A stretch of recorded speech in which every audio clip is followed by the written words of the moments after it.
गोर लागै छी मिथिलावासी सब गोटा के दुर्गा पूजा की बहुत बहुत शुभकामनाएं। और दुर्गा पूजा में हम सब चारिम दिन माता कुष्मांडा के पूजा करै छी। चारिम दिन माता कुष्मांडा के पूजा करै छी। कुष्मांडा माता के छथिन और हुनकर अवतार कोन रूप में भेल छनि से छोट सन के जानकारी दै छी। एक समय में जखन कि जे पूरा पृथ्वी अंधकारमय भऽ गेल रहै, पूरा पृथ्वी सब देवी देवता एकदम लाचार रहथिन भऽ गेल, पूरा पृथ्वी के सुचारू रूप से सब चीज अंधकार में डूबि गेल रहै, तखन माता पार्वती कुष्मांडा माता के रूप धारण कऽ कऽ से अहाँ के धरती पर एलखिन। आ कुष्मांडा माता के हल्का सा मुस्कुराहट पर हल्का सा जे हंसलखिन, ओहिसे सूर्य के प्रकाश भेलै। सूर्य के प्रकाश से पूरा सृष्टि, पूरा ब्रह्मांड जे छै से उजाला से भरि गेलै।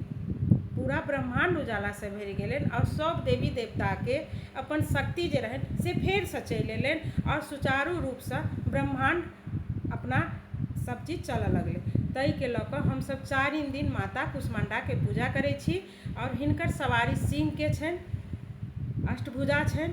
तो हम सब चारिम दिन माँ कुष्मांडा के पूजा करै छी। सब गोटा के गोर लागै छी। छोट सन के जानकारी केहन लागल, जँ नीक लागल हुए तऽ अहाँ सब एकटा कमेंट जरूर करब। जय मिथिला।